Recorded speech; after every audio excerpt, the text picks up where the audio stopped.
Bonjour à vous, nos chers Congo-Lissolois.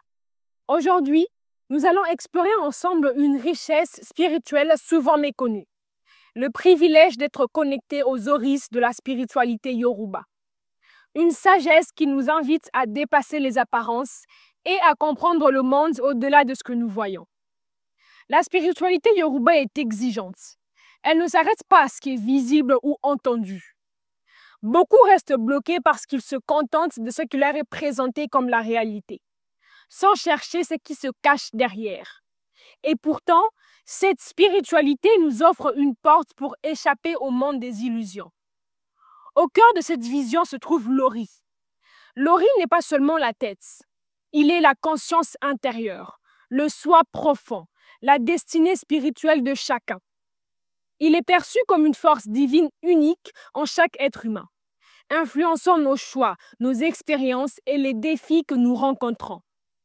Entretenir une relation saine avec son Ori est une clé essentielle. Cela passe notamment par la méditation quotidienne, qui n'est pas une simple récitation de mots, mais un véritable échange, une invocation profonde qui renforce le lien entre la personne et son Ori. Voici un exemple simple, une invocation pour rechercher la paix, cet élément essentiel de notre cheminement. Ori, emplis-nous de paix tout au long de cette journée. Aide-nous à rester calmes et à répandre la sérénité autour de nous. Là où règne la tension, puissions-nous être une source de calme. Là où règne la douleur, puissions-nous apporter du réconfort. Chers frères et sœurs, rappelons cette phrase d'Albert Einstein. Ce qu'un homme ne sait pas n'existe pas pour lui. Autrement dit, notre univers se limite à ce que nous savons. Beaucoup vivent donc dans un monde étroit, parce qu'ils se fient uniquement à ce que leurs yeux perçoivent. Mais la vérité est là. Nous ne voyons pas la réalité avec nos yeux. Nous la voyons avec notre esprit. Les yeux ne sont que des fenêtres. C'est l'esprit qui observe, comprend et crée. Si nous voulons vivre la réalité que nous désirons, apprenons à penser, à imaginer, à créer. La vue peut tromper, mais l'esprit façonne ce que nous vivons. Comme le dit le proverbe, le monde d'un insecte est aussi vaste que la feuille sur laquelle il vit. Ne limitons donc pas notre monde à ce qui est visible. Élargissons-le par la connaissance, la conscience et la vision intérieure. Et si certains s'enrichissent tandis que d'autres s'appauvrissent, ce n'est pas seulement une question d'argent. La différence réside avant tout dans les mentalités.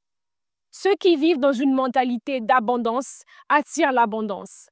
Ceux qui restent fixés sur le manque l'entretiennent malgré eux. Même la Bible, livre de référence pour beaucoup, dit « À celui qui a, on donnera encore, et il sera dans l'abondance. Mais à celui qui n'a pas, on ôtera même ce qu'il a. » Cela signifie que pour recevoir, il faut d'abord incarner ce que l'on souhaite attirer. C'est pourquoi Einstein affirme encore « La valeur d'une personne réside dans sa capacité à donner, non dans sa capacité à recevoir. Car pour avoir, il faut d'abord être. Et quand on est, on attire. Et quand on a, on donne. » En vérité, le monde physique n'est que le reflet de notre monde intérieur. Nos pensées, nos émotions et notre état d'esprit vibrent et façonnent notre réalité. Nous n'attirons que ce que nous portons déjà en nous. Voilà pourquoi ceux qui cultivent l'abondance attirent davantage. Tandis que ceux qui se concentrent sur le manque s'y enferment toujours plus. Chers frères et sœurs, apprenons à nourrir notre Ori, à cultiver l'abondance intérieure et à élargir notre conscience. Car c'est en éveillant notre esprit que nous éveillerons aussi notre réalité. Le monde que nous voulons bâtir commence toujours à l'intérieur de nous. Nous vous remercions pour ce moment passé ensemble et nous vous disons à très vite pour un nouveau Lissolo. All the African News Show. Stay tuned for Black history, society, and culture. Want to be entertained with more Black trivia and much more facts? Well, this is a place to go. Hey, did you know the first computer was made by a Black person? No, I didn't know. Where'd you find out? Congo-Lissolo, where you can find more information like this and much more. Make sure to check out the Your Space section, where you can put your own publications, events, ads, and even your thoughts. Want more information? Go to www.congolisolo.net. Congolisolo forever!